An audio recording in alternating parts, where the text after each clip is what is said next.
the outline. Close that. Hopefully this does what it's supposed to. It did. Now let's go live. And we're live here on Facebook. I'd like to welcome those listening in podcast land. And also like to welcome my buddy Rich. Rich, how are you doing today? I'm doing good, Mike. Sweated a lot this week working out on the shop floor in the heat, but I survived and had a kind of relaxing day yesterday. It was I got to go out on the road Nice. yesterday, going down to Peoria to visit our an offsite facility down there Nice. that our group supports. So, Mike, how was your week? You know, it was a short week. I only worked 3 days this week. Thank you to the vacation last weekend that we were hanging out together. Did we ever say that my sister had gotten married last week? And welcome to the family. I don't recall. I don't recall. So go ahead. Well, welcome to the family, Mr. Jake Walker. Congratulations on getting married. We'll see if being a part of my family is a joy or a pain. Sometimes it's both for all involved. But welcome to the family. Great addition. Let's look forward to this week. Okay, this week's poll question. Well, we got to give them a rundown before we haven't even run the intro yet. My goodness, that's right. Jumping right into it. I am. All right, Mike. So we got to talk the Chicago Cubs as they had a big week this week, as they far exceeded our expectations this week. And it's trade deadline season. As we've had some minor deals get done. Mike, what else are we talking about? Well, we also have to talk about. We have the NASCAR corner as well as a bunch to talk about in the world of NFL, as we are just over a month away from the NFL season starting. Rich, how do you feel about that? I'm looking forward to it. Mike, all that and more, but what do we got to do first, sir? We got to roll that intro.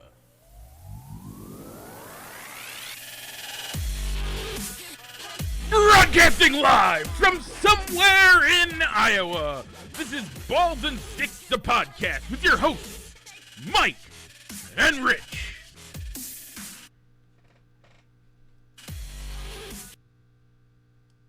And we're back. Okay, Rich, before we get into anything, I already alluded to it, but we need to talk about it. The poll question has been voted on, and the people have spoken. Are you ready? I am, Mike. So our matchup this week was Thunderstruck against Living on a Prayer. Mike, give the vote shout-outs. Okay. So I can tell you, I went with Living on a Prayer over Thunderstruck. Mike, how did you vote? I voted for Thunderstruck. Okay. And let me get to the votes. So did your brother Josh. 2 of us voted for Thunderstruck, and 3 of you voted for Living on a Prayer. That includes Sue Hart and Jordan Stroop, also known as Jordan the Soupus. So, all right. So thank you for everybody that voted this week, and and this week's poll is actually already up and running, as we have Na Na Na Na, Hey Hey, Kiss 'Em Goodbye, YMCA, and Twist and Shout. So that poll is live. That one that na na na na, hey hey, kiss 'em goodbye. That's na na na na na na na na, hey hey hey, goodbye. Yes. Okay. I didn't really we've said it. We've had it on at least twice already, right? It keeps winning. I don't know. It keeps winning, so we'll see if it can get into the final four. But I'm just going saying, up against these 2 songs. How is it that's not does it ever in the song, does it actually say hey hey hey, na na na na na na na na, hey hey hey? Does it say kiss him goodbye? or does it Yes, it just? does. It does say "kiss him goodbye," and then it starts over again, and then I I never knew it that. does. I It does say that. it like okay. Well, yeah, yeah. Yeah, and we had to do a three song because I messed up 1 week and did not put living on a prayer in the song outline, but typed it in wrong on the when I actually created the poll on Facebook, which is why living on a prayer went back out last week, and twist and shout is was added to make this week's a three song selection instead of a two song. So that'll this is our final um, Elite Eight matchup next week. We'll be going into the Final Fours. You can find out that matchup next week. And Mike, where can they find the poll questions? Rich, you can find your poll questions wherever you want. Actually, no, you can't. You find them on facebook.com/fans of balls and sticks or just facebook.com/balls and sticks. Okay, Rich.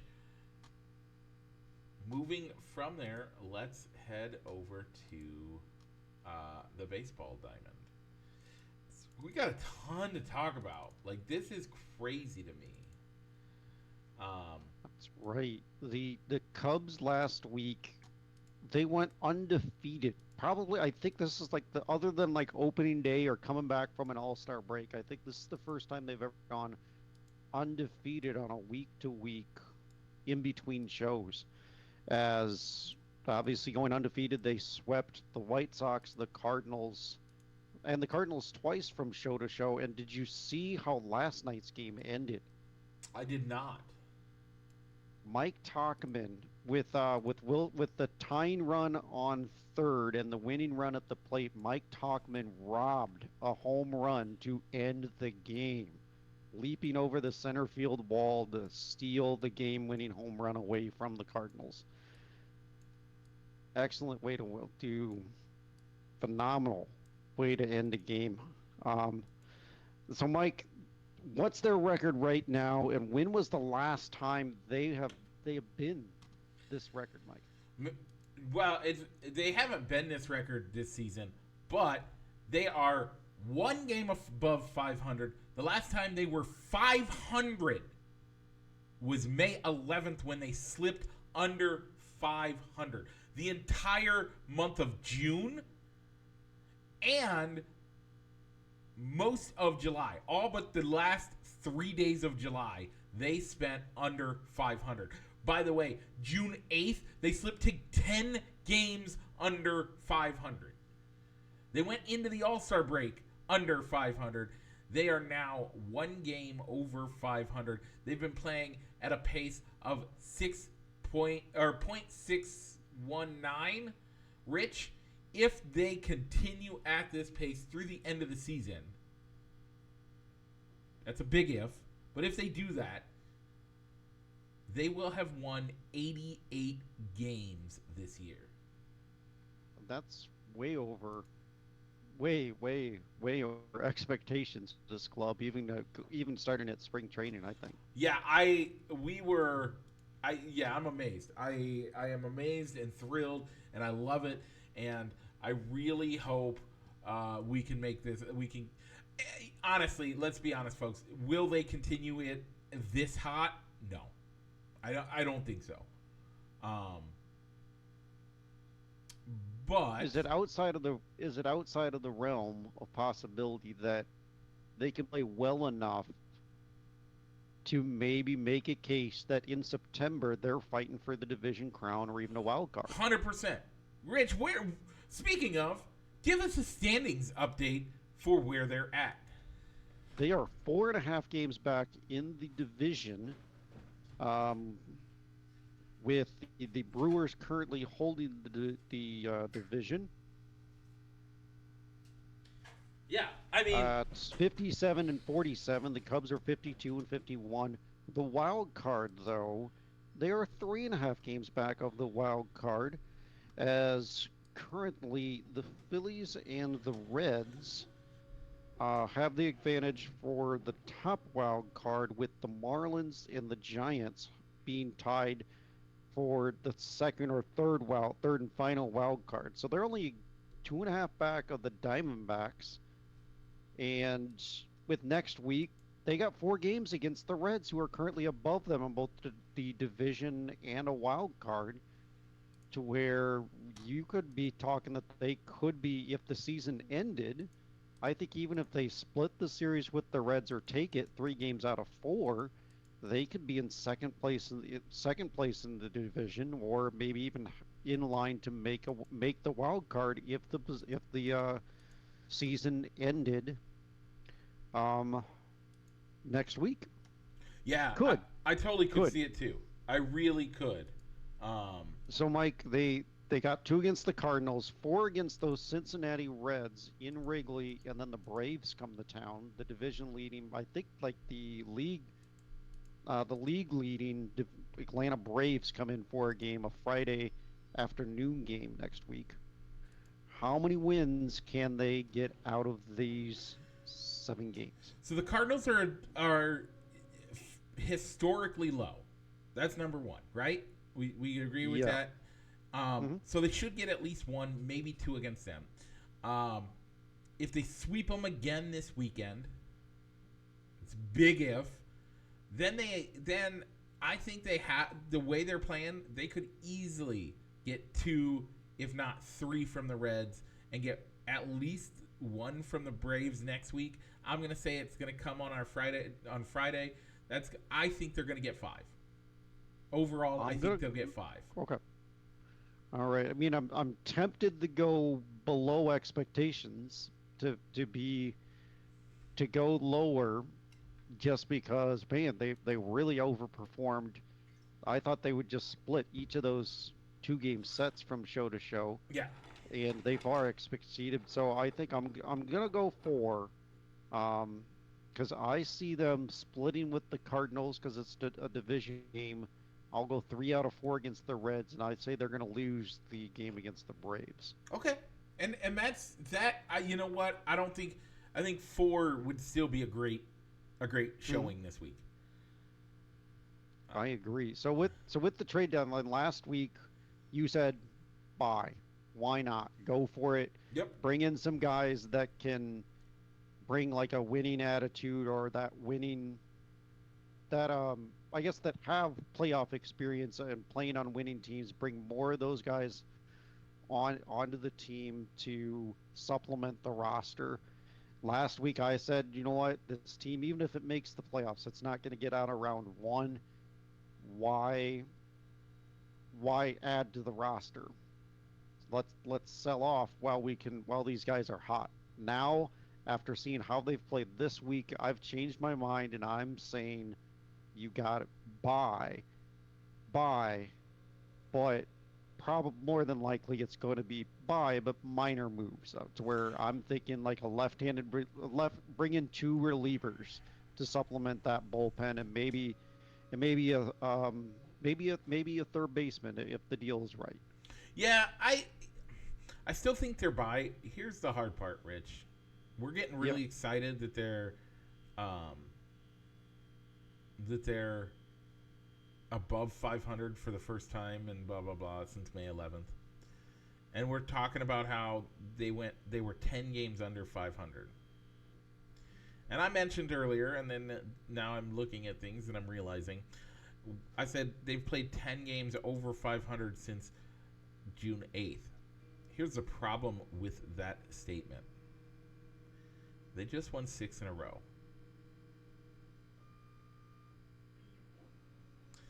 Um, and I'm being double Debbie Downer here, but I think one of us needs to have some sort I, of okay. some thought on this. Um, if the Cubs are uh, if the Cubs are won 6 in a row, take those last 6 out. Yes, they're still playing. If they went 500 for those 6, they'd still be playing 4 games above 500, which is still really good. But man, the sustainability there. I still think they're a buy team, but I'm nervous about what that looks like overall. Yeah, and by no means. I mean, you've got guys. Are we gonna go? Are we gonna talk to the Mets to see what it would take to get Verlander or Scherzer No, from them? No, No. no, we're not that good. But I mean, but getting a trading somebody in low A or high A to get a reliever, a pair of relievers to supplement the bullpen I'll I'll put this out gonna there, set us Rich. back too far later. Isn't gonna set us back one You of our high end you've been prospects. talking about it all season. I would even here's one that I think actually is a great idea. And you're gonna look at me kind of crazy. Okay. How many outfielders do we have that are sitting in AAA angry that they're not in the bigs?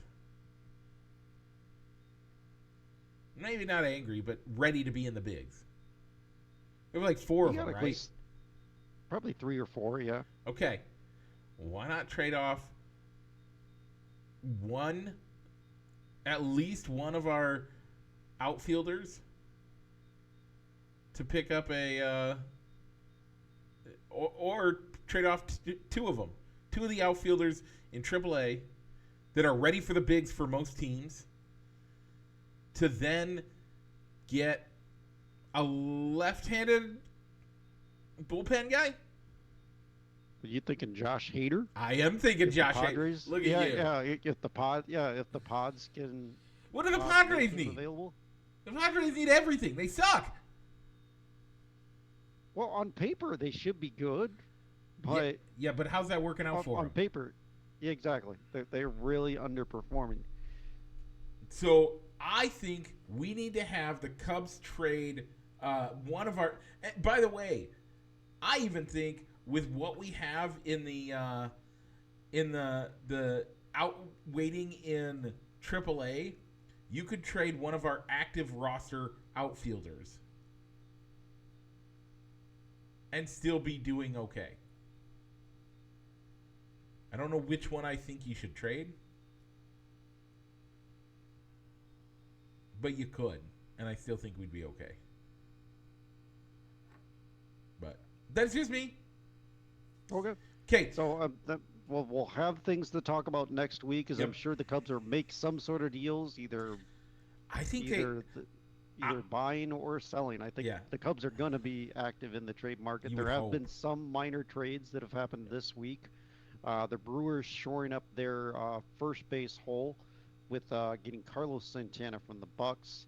The Twins and Marlins exchanging closers, with Jorge Lopez going to the Fish, Dylan Fleiro going to the Twins, and the Marlins also acquired the Mets closer David Robertson, and the Dodgers bringing in Kike Hernandez, Ahmad Rosario, Lance Lynn, and Joe Kelly for minor prospects. Yep. And Mike, probably the more surprising one to me is the Angels pushing all their chips to the center and saying, let's go for it, as they took Shohei Ohtani off the trade block and then turned around and traded for Lucas Giolito and Ronaldo Lopez from the White Sox.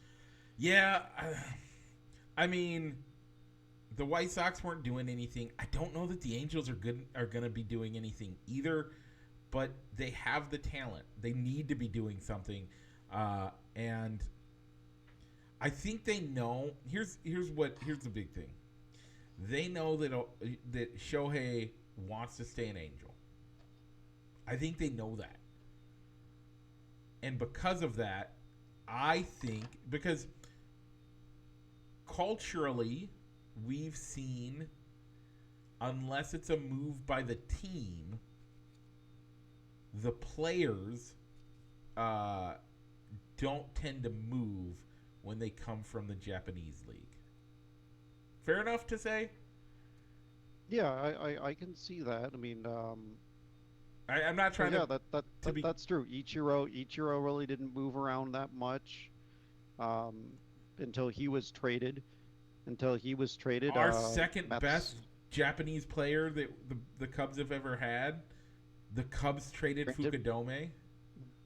Yeah, granted, we've only had 2, Well, yeah. but yeah. I mean, but we But yeah, traded Fukudome Fukudome. spent a good amount of time in Chicago before his contract ran out. I thought we And, traded him. Yeah, I think we did. He went over to Cleveland, I think. Yeah, we traded him to Cleveland. Again, the Japanese play, like the mindset is you tend to stay with the team that brung you. Yeah, And I read an interesting article about Otani and the Angels is that they let him be himself. They don't yeah, overly expose him to the media. They let him dictate how much media availability he's going to have. They've adopted a six-man rotation so that he can be a DH. yep. Um, what other teams are going to be willing to let him dictate that much? And if he goes to a larger market, I, that could mean more media obligations than maybe he wants to do. So I think the Angels have a leg up in the free agent market if they want to resign. It's just going to turn around to once they pay him that big contract and the contract that Trout's already on, how much more money are they going to have for the rest of the team to build around those two guys? Here's my thought on that, though. I have a thought. What Shohei deserves and what he's going to be willing to take are two different things, I think.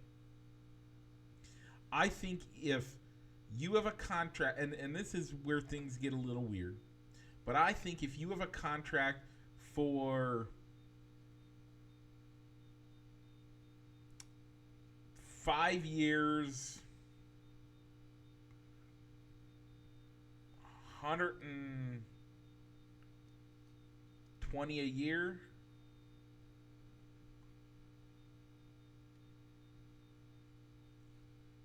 I think that's a fairly decent offer, right? I gotta look at contracts again. Let's bring up some. Well, Otani is a massive pay raise. They're speculating he's going to a projected $70 million in 2023, including the Angels' salary, topping Scherzer's amount at $60.3 Okay, million. so we're gonna say next year, 5 years at, we'll say,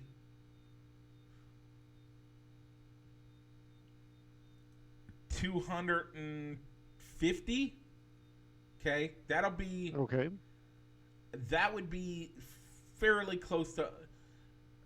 We'll say 300. We'll say 300. 5 years at 300. We'll go with that. I'm sorry. The salary that I gave you, Mike, does include endorsements. Currently, salary is $30 million. Right. Scherzer has 43. Looks to be. Roughly. Yeah, he's making 33. 43. Scherzer makes 58.33. Oh. 38 in major league salary. Okay. So if you had to double that to where he's making 75 million a year, or maybe even 100 million a year. So 350 for 5 years, right? That's roughly making double what Scherzer's making. Like, I have Scherzer making 43 forever. And that's what I have Scherzer having. So if we're going to look at that for next year, we're going to project. Oh no, that was last year. Whatever. If we're going to project that, and we're going to say that Otani is worth 2 or 1.5. We'll go 1.5, right? 1.75 salary. That would be $70 million a year. So that'd be $350 million for the next 5 years. Right? Yep. Following my logic? Now that would be. Yep. That's what he probably deserves. That the way that he's a two-way player, he could do whatever you need him to. I think most people would agree $350 million for the next 5 years would be about on track with what he should be getting. Now, I think if the Cubs bring him that, he'd be interested in it. But I think, hear me out, I think if the Angels bring him $320 a year, $320 for the next 5 years. By the way, he's still the highest paid player He's just not making double. He's making 60. He's making more than 60. He's making like 60, 63,333 a year, roughly. Or no, it's 61.2. 61.2 a year. 61.2 million a year for 5 years. I'm guessing Ohtani goes up to. I think he stays. I think he takes a hometown discount. That's my guess. Okay. Yeah, I think he stays in Anaheim too. There's just so much that they've done for him. Yeah. For him, familiarity will keep him there. But if he does go somewhere else, he's going to stay out on the West Coast. Oh, So yeah, totally. he's not going to go. He's not going to come to Chicago or go out east. But I still think, but again, I think even if you had somebody in the East Coast or in the West Coast, if you had the Dodgers offer him the same type of money,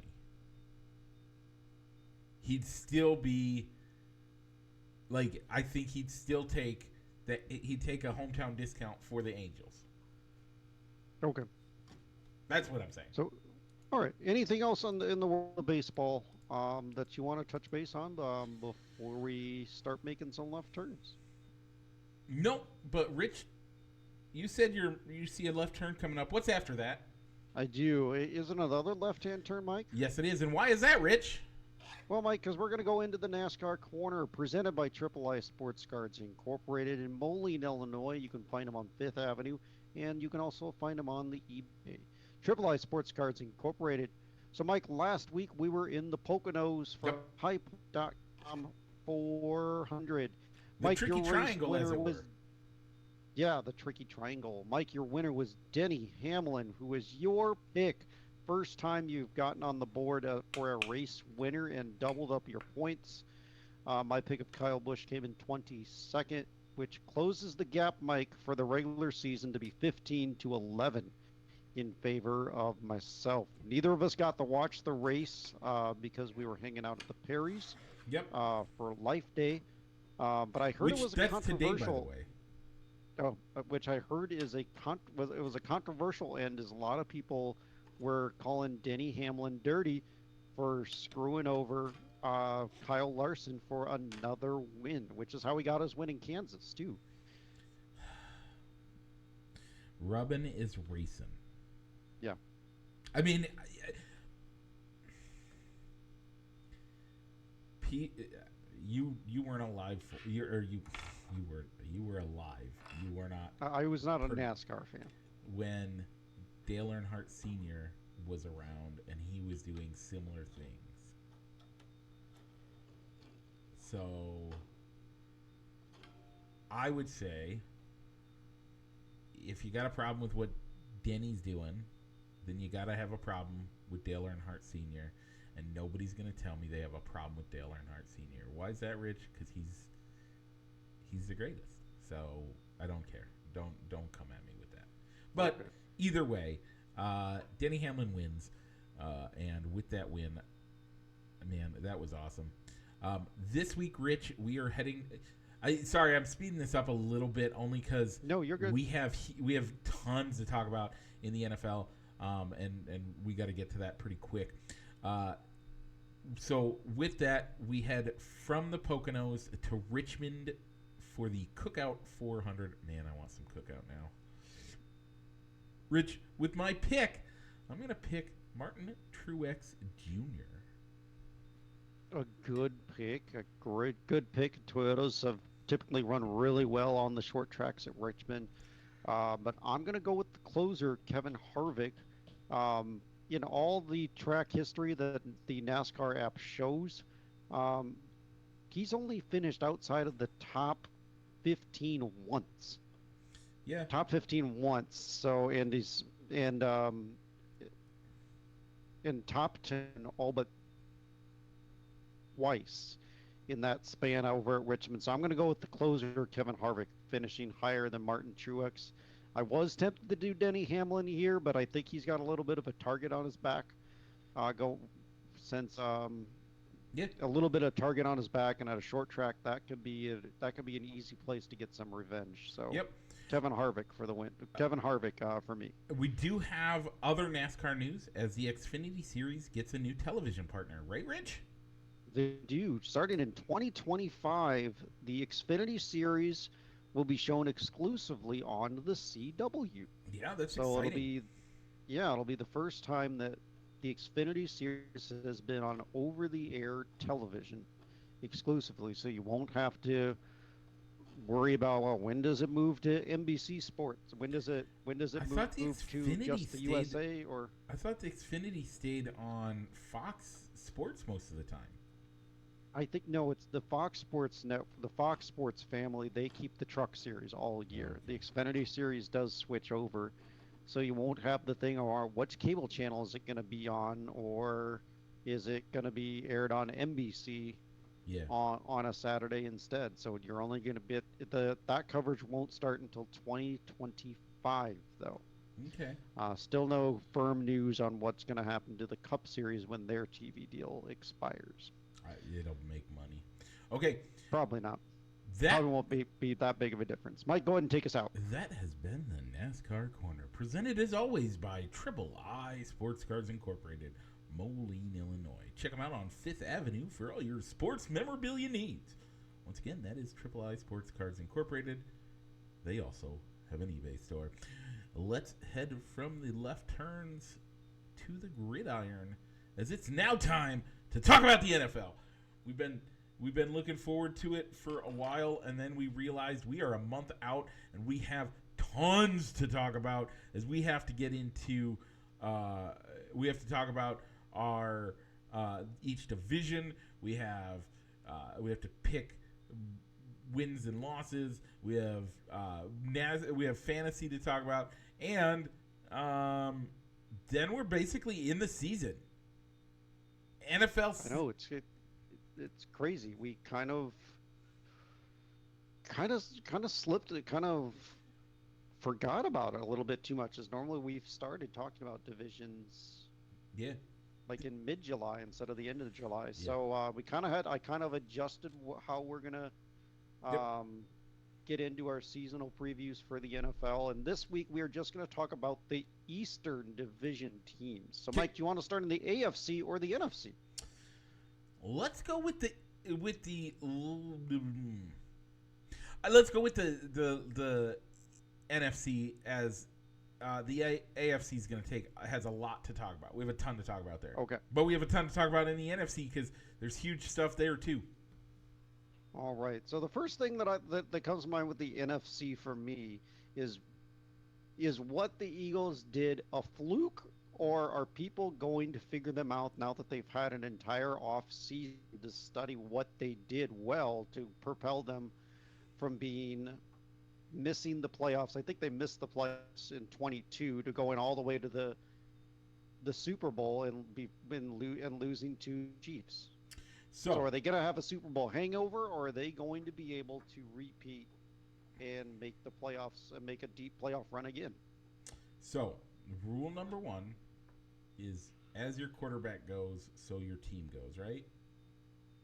Yes. Jalen Hurts had a great year last year. He will not have the same this year. To me, I think Jalen Hurts is I think Jalen Hurts is overrated. Of all the quarterbacks we talk about regularly, you got your Dak Prescotts, you got your Russell Wilson Jr. the third, you got you got your Mahomes, you got your Rodgers, you got your Allen, and even Josh Rosen. All of these guys have great talent, but the most overrated one is Jalen Hurts. So I see him regressing this year. With that regression, you're going to see that team fall apart, and we're going to see a different division winner in the NFC East. All right. So we won't get into who we think is going to win the division, because that's another week. Yep. But that's another week. I I think with what I think it could be a race. I think the class of the division it's going to come down to Dallas and Philly. 100%. Um, No. Dallas and Philly. Yeah, I don't think the Giants are there. No, I think the Giants really overachieved last year, and they're going to come back down to earth. And I don't know. I think Washington set themselves up, but I don't think it's that I have. if they're wise, they should be playing to get a Yeah. a quarterback in the draft for next year to take advantage of having Eric Bieniemy as their offensive coordinator. I have issues with. If he gets to stick around, if he doesn't get a head coaching job, Yeah. depending on how good he does, with a really less marketable quarterback. He's taken a big step backwards, having going to Sam Howell, Jacoby Brissett compared to having Patrick Mahomes. Yep. So that'll be something. That'll be that was another thing I was hoping to discuss with the East was, but we'll finish up with the Cowboys and Eagles first, though. Mike, go ahead. Yep. So, well, I mean, we're talking the East, so we can get into to Washington. I think Bieniemy is a step up. I think that helps them. That improves their team immensely. With that step up, you also have things like I think you're right. I think Saquon Barkley is awesome, but it doesn't look like he's going to get a deal made. No, he had a deal. Oh, He took a modified franchise tag to where he accepted a 1 year, $11 million deal, which included a $2 million signing bonus. That happened on Wednesday. Okay. No, it's Tuesday. Tuesday is I when think that happened. actually helps them. I don't think Danny Dimes is the answer there. So now we get into the Phillies and Dallas. I'm not a huge Dallas fan. Never have been. Rich, you hate Dallas more than I do. You do. Okay. You not don't as much as the Steelers, but yeah. No. Go ahead. But they're your second least favorite team in the league. I would well, they're up there. They're one of your least favorite teams. They're not. They're up there. We'll just say they're up there. I give them their due, but if it comes down to if there's a tiebreaker, it's never going to be given to Dallas. Right. For me, when I'm looking at power rankings and things. When we looked at Dallas, Dallas has great talent. So now, as I'm looking at it, I think Dallas has the talent. Is the best talent team in the division. But you have two massive problems with it. With Dallas. Number one, you got a guess, Rich? Mike McCarthy is one of them. Wow, that's actually I think that's number two. Okay, and discipline. Nope. Okay, go ahead. What was yours? Number one, Jerry Jones. Oh, okay. That is true. I mean, I think it would be interesting to see what would happen if Jerry would let somebody else be the front man for football decisions on making who are they going to acquire, who are they going to sign, who are they going to draft. But instead, he wants to be that front man and function as the general manager. Yep. Any other team if Jerry Jones, the owner, could separate himself from Jerry Jones, the GM, I don't think Jerry Jones, the GM, would still be in his position if he also wasn't Jerry Jones, the owner. Nope. He's gone through coaching. He's gone through coaches. The coaches have been the problem, not the general manager who have been acquiring those players. Yeah. So I think that's the biggest problem there. But he has the talent this year. And with talent and with ability, I think Dak Prescott makes a huge leap this year. I mean, he went on record this week.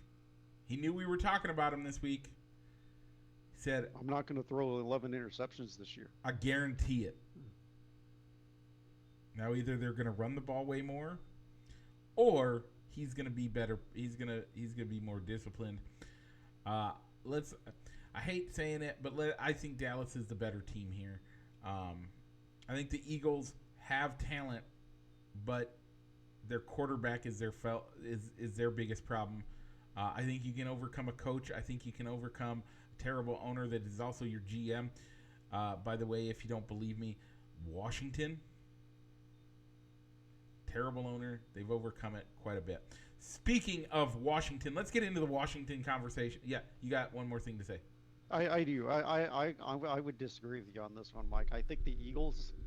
I think the Eagles are the better team, and you talk about an overrated quarterback. I think that's Dak Prescott. I think he's a good quarterback, but he gets talked up of being an elite quarterback because he plays for the Dallas Cowboys. Yeah, and I don't think you're necessarily wrong all the way. I don't. But I think Dak is. Who do you think's better, Dak or Jalen? I think it's Dak. Jalen Hurts. I think it's Jalen Hurts. I think it's Dak. Granted, I only have 1 year. You only have one full year of Jalen Hurts. But if I had this, it's different. You can't say fantasy football because it's two different. Fantasy football and real football are two different things. Hugely different. But if I had to only choose one of them to start a franchise with, and I have my choice of who the offensive coordinator was, I think time out. Go to Jalen Hurts. Time out. I think there's a problem with that argument. Okay. One, age. Yeah. Dak Prescott has what, 4 years of 5 years? No, he's on his second contract, so he's got 5 years of damage to his body. You're right. If I was starting a team right now, I'd take the guy that has 5 or 6 less years worth of damage to his body. Why would you take that argument? I'm sorry, I don't like that argument. Okay. Because right now, if I were to start a franchise, who would I take, Dak or Jalen Hurts? I'd take Jalen Hurts. Why? Because I think he's actually coachable. I think he could become better, but I think the bigger problem for him, or the bigger issue, is that he's got 100,000 less miles on his car. I mean, if I put a 2022 or a 2022 Pilot or 2005 Pilot in front of you, which one are you taking, Rich? I'm going to take the newer one. Right. Okay, we'll put it more accurately. I think Dak came out in 2016, 2017, somewhere in that range, right? Mm-hmm. We'll go with that. Okay. So if you have your options between the 2017 and the 2022 Pilot, which one are you going to take? By the way, I'm going to take the newer one. By the way, I'll say that the older one is loaded and the newer one is, it has most of the features. It has most of the features, but it's like one step down from the top model. I'm going to take the newer one. Right. Every time. Because there's 100,000 less miles on it. I think your argument is flawed, but I don't mind it because I think there is some accuracy there that Jalen Hurts. I think you bring up the point of Jalen Hurts, and I think his biggest quality is that he's really coachable, and I think he could become an elite quarterback. I think he can. I think right now he's overrated. We'll see how it goes the next few years. The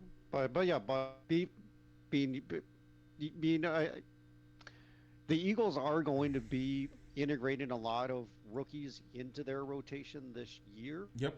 And so the Dallas defense has a little bit more continuity to work with. They're not rotating in as many good players, but the guys that Philly is going to have to rely on this year, they all played together at the University of Georgia. So they're used to playing together, just not together on an NFL team. So I still think the Eagles. Is that always necessarily the best thing? Yeah. I think that's why I would take. Is having Philly all over those Dallas. Rookies from the same team always good? Not always. Okay, I don't think it is a good thing, and I think you got to look at other things there. So, okay, let's move forward as we still have to talk about what do we think of the Washington football Commanders, whatever that team. I'm sorry, I almost made the terrible mistake. But the Commanders, What do you think? Are you buying or selling on them this year? I'm gonna sell on them. I think they made a great move bringing in Bianami to see what he can do. I think that's a reason for me to buy. It is 100% a reason for me to buy. So, okay, But they should try and play for the number one pick this year. I think there's other teams. Get Caleb Williams. I think there's other teams that already have that on lockdown. We'll get to that later in the. I know. And do you think the Giants were a fluke last year? 100%. Come back down to earth. 100%. I think Danny Dimes is one of the least talented quarterbacks that we've seen come out in the last 5 years. Okay. So, all right, Mike, going over to the AFC. The AFC, did the Bills do enough to repeat as division champions given what the Dolphins and the Jets have done to maybe, or have they closed the gap? Okay, so we're going to start out with, in this division, we're going to start out with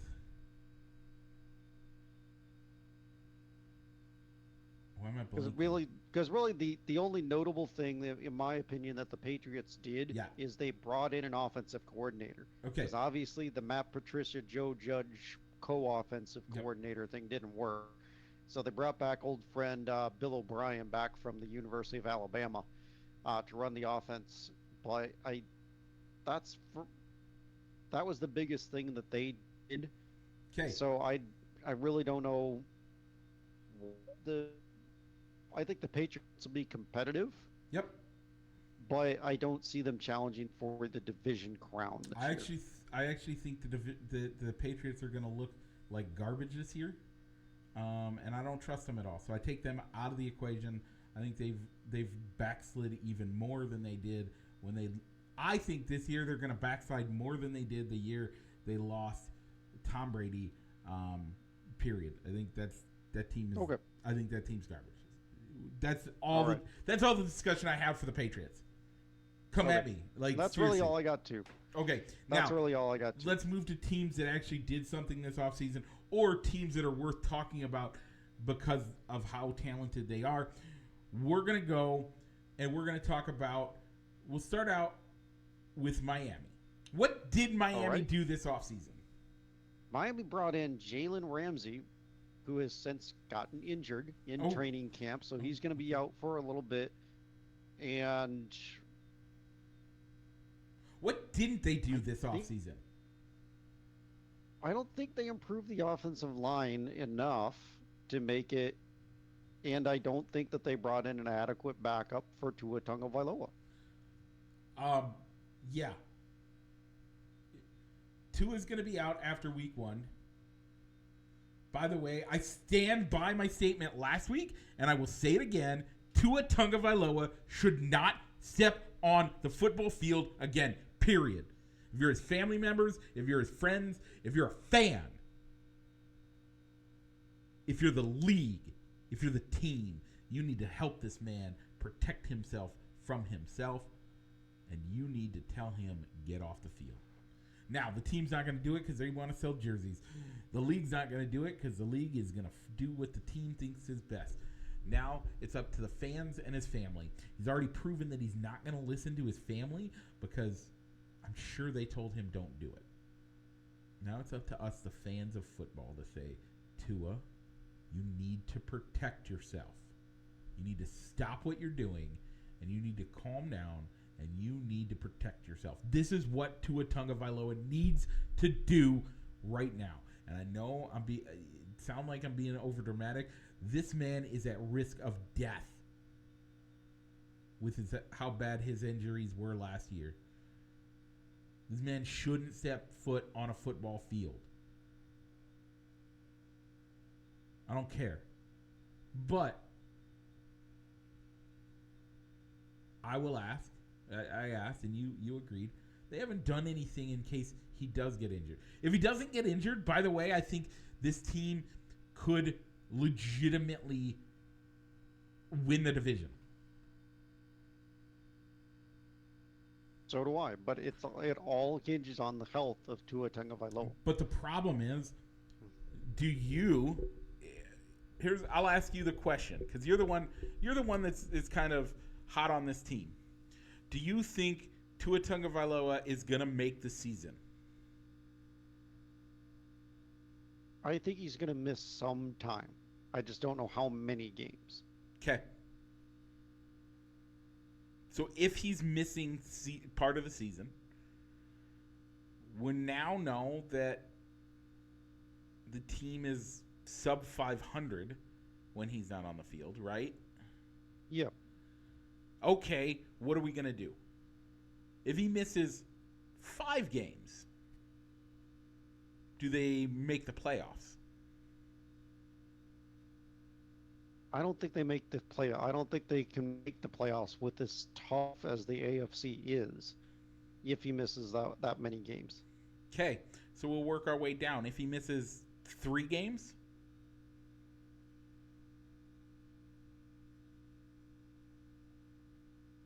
Maybe.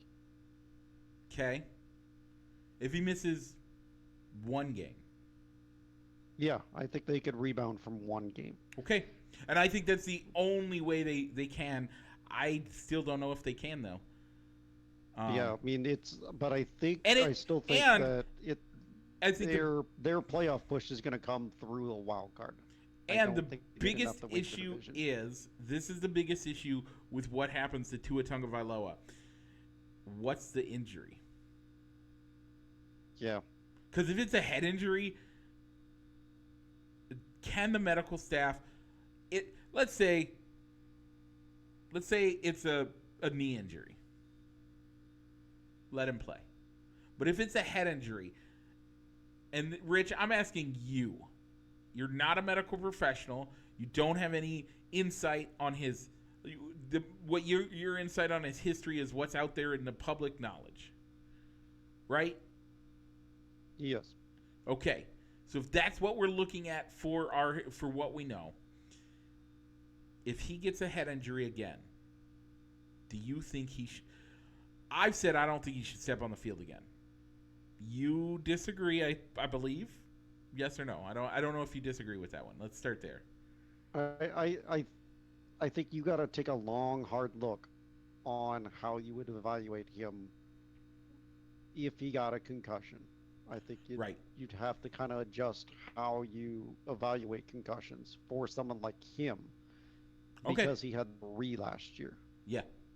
So, if it's a concussion, he's out. I would say he's out for the season, but, the team's not going to look at it that way. But sure. So now, let's go. Let's move on from that. If it's anything, it's going to have to be something else. What other injuries is it going to be that it's only a 1-game injury? Probably something like a strain, knee strain, calf strain. High ankle strain. Yeah. At best. It can't be a sprain. Anything sprained, it's 2 weeks. Then you're starting to get into maybe territory. If it's lower, yeah. So, anything with his throwing arm, he's out multiple weeks. His back, he could be multiple weeks. Right.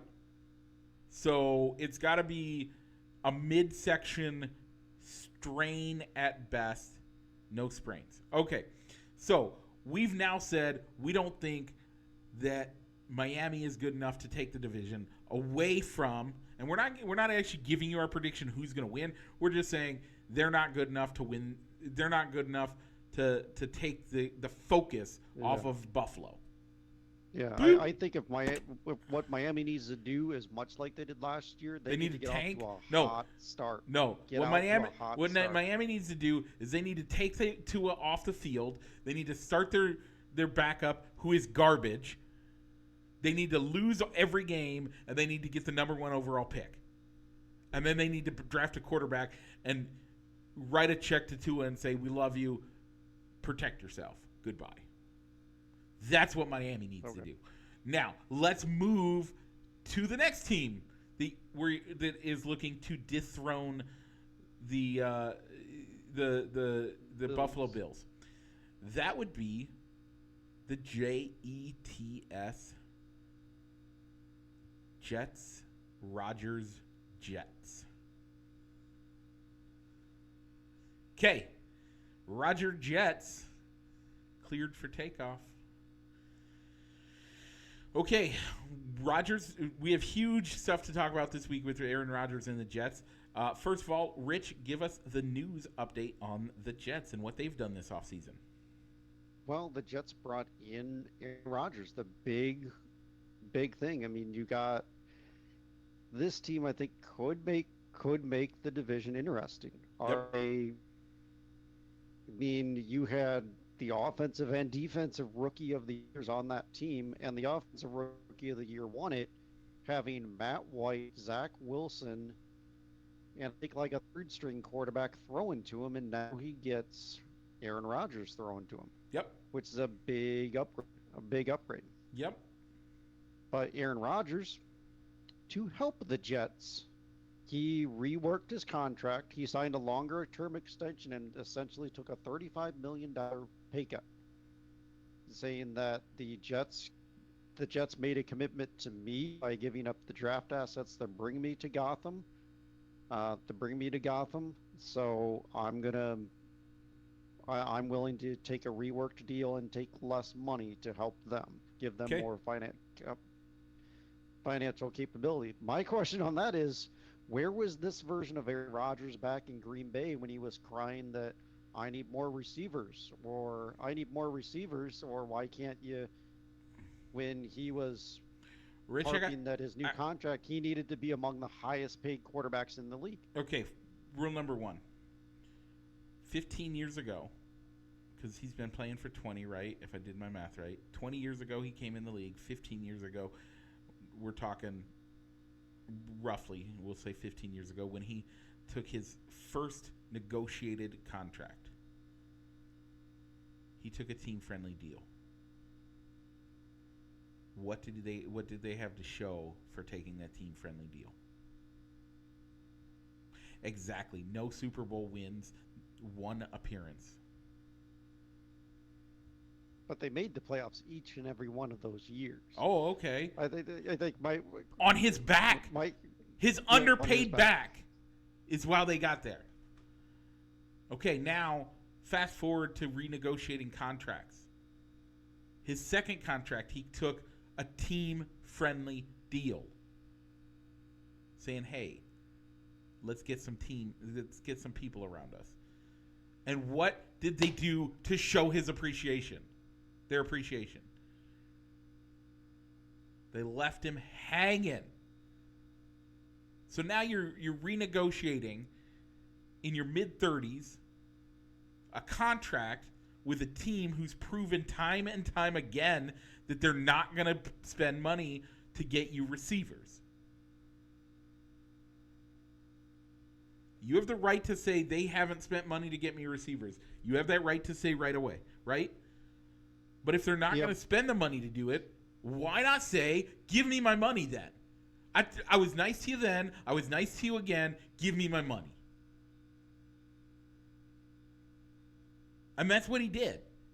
And I don't fault him for it. By the way, how much do I hate Aaron Rodgers? A lot. I hate this man. But I'm going to say what he did and how he did it, he's got every right at the time to say, give me my money. You're not going to spend it. You've already proven you're not going to spend it. Give me the money anyway, and I'll look like a jerk in the papers. Now, let's move to New York. He's coming to a team that's already proven that they want to get him the talent that he wants, right? They've already done that. They've shown that. Why not take a little bit of a pay cut? I'd do it. Okay. I think this week we're going to find out there is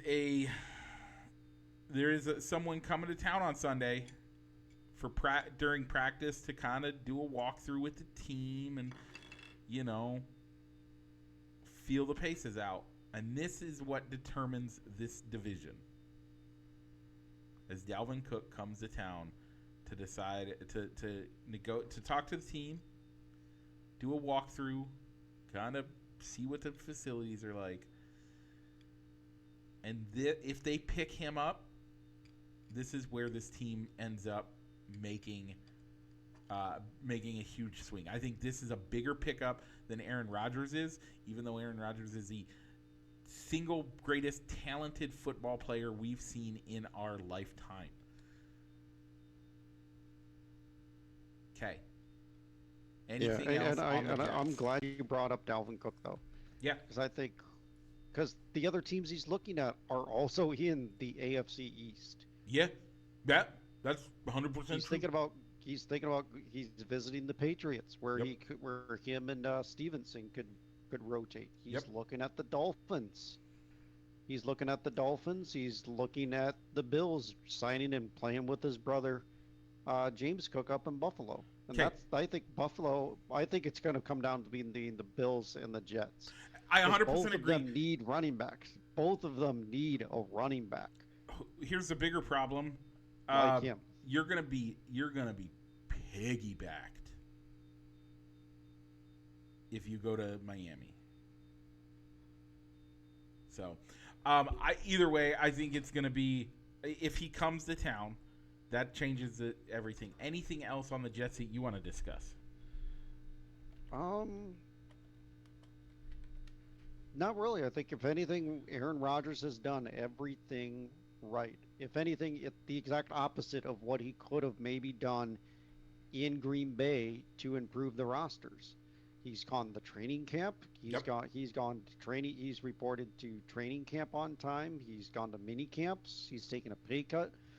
He's taken a pay cut to help him. I mean, I just wonder that I just brought it up as just like, I just wonder what he could have done, what those decisions would have done if he had gone to Green Bay. He had new receivers going in the last year in Green Bay.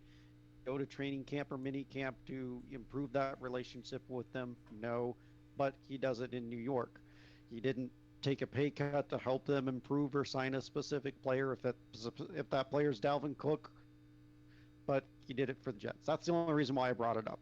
Okay. But I always saw him as one of the highest paid quarterbacks in the league, and he always wanted to renegotiate and make sure he was among one of the top players in the league with the Packers. Now he's willing to take a pay cut, but at this stage in your career, when you know the clock is ticking and you can see the end of the road, you might as well take less money to get a chance to get another ring. He has to win another ring to guarantee. Like, I think he still deserves to be in the Hall of Fame either way.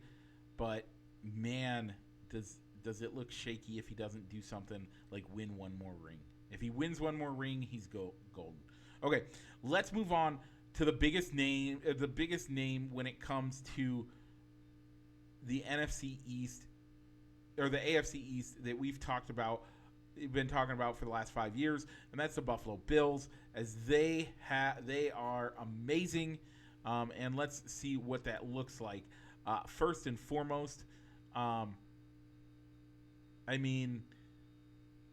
Rich, let the people know what they've done, if anything, to improve themselves, or just in general, what they've done this offseason. Yeah, I mean, that I know of, that I can think of off the top of my head, they brought in Damian Harris from the Patriots to kind of shore up their running back rotation, even though I still think Josh Allen's probably going to lead the team in rushing touchdowns and yards for that matter. But the one off-season storyline that's come up is Stephon Diggs. There was some headlines at the beginning of training of mini camps on how he walked out of the mini camp workouts, but between the GM and Josh Allen, they got him back, and the word out of it, everything's good, everything's straightened out. One thing that I wish that the Bills could have done was bring in a good number 2 wide receiver along with to supplement that roster. They drafted Dalton Kincaid out of Utah in the draft, but I really don't know who that second wide receiver is. They got Gabe Davis, Isaiah McKenzie, but are those would those guys be wide receiver number 2s on any other team? They could be, but I don't think. I mean, do you take them on the Bears? Would you? I don't know if they'd be number 2 on the Bears with the way the roster is currently Yeah, constructed. This team. Yeah, But, and we'll get there. I mean, yeah, we'll get to the Bears. The Bears will be the last team that we look at when we do our previews. But so they haven't done a ton, but did they need to do a ton? That's my question for you, Rich. Yeah, I think they needed to do a little bit more. Okay. Where there's going to be a race. This is probably going to be a competitive division for them this year. Whereas last year, you can't count on that you're going to get 2 wins out of the Jets anymore. You can't count on that you're going to get 2 wins out of the Patriots I think the 2 wins out of the Patriots could be a given for them this year, but they're going to have their hands full with the Dolphins, and assuming Tua stays healthy, I think they will have a hard time with the Dolphins and the Jets this year. Yeah. I think the biggest problem is the biggest question mark so I agree with everything you said. I don't think I would and I don't think I would change anything. The biggest thing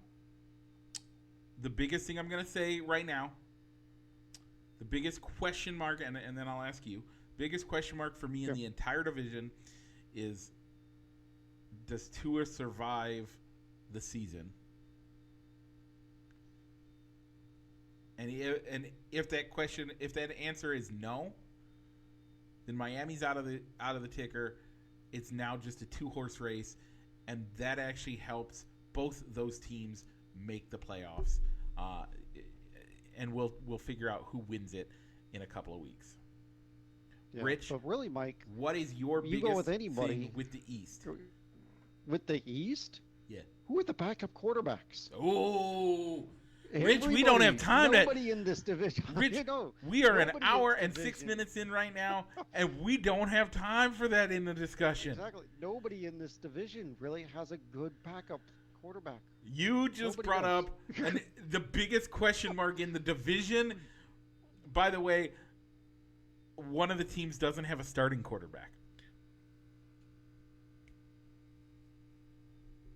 Tell me I'm wrong. Yeah. Okay. A lot of question marks in New England, but I don't know who. Nobody. If any of these 3 quarterbacks that matter get hurt, you're right. That team is done. Their team is going to go down. Their team is going to suffer. Yeah. Okay. With that, Rich, do you have anything else in the NFL talks that we want to do? And then we have some quick hits before we get our biggest shout out of the year. Yeah. So, Mike, next week we're going to be going and looking at the teams in the Western Division for next week. So make sure to have some things in for that. Mike, what do we got for quick hits? So we want to know, do you want to participate in a fantasy league for Balls and Sticks? If you do, please either comment on any of the feeds. I will check. We will check over the next couple of weeks. And if you're going to do that, better yet, message me. If you don't know how to find me, it's hard to believe. But if you don't know how to find me, I'm pretty easy to find on Facebook. Or actually, no, better yet, message the Balls and Sticks Facebook page. If you don't have Facebook, put a comment that you want to do it in the YouTube or the other chats. Put a comment in, because if we don't have interest, we're not going to do a fantasy league for Balls and Sticks. We'll do something else. But we will be doing the NFL pick'ems. So yep, we do that because Rich and I do those in general. They're great. We will have a link for that next week. I'll have that ready. We'll have that link ready to go next week. Okay, Rich, anything? We have 0 shout-outs for the show. Do you have any shout-outs of the week? I do not. I mean, you kind of do, but you're giving it to me because kind of do. It's more. Yeah, it's more for you. Yeah. So go ahead, Mike. Rich, it is a good day to be alive. We thank the Lord for protecting our friend Joe. He was shot in Afghanistan, and today is his life day. We celebrate that he got to hold his babies and make two more. His baby at the time, and gets to make two more. We celebrate that God has used it to do great things and continues to do great things through him and his family, and we thank the Lord for him. So great day to be alive. We also want to shout out one last time, Barbara and Jake got married last week. Welcome to the family, Jake. We love you. Can't wait to talk to you next week, Rich. And with that, what's it time to do? Mike, why don't you go ahead and roll that outro?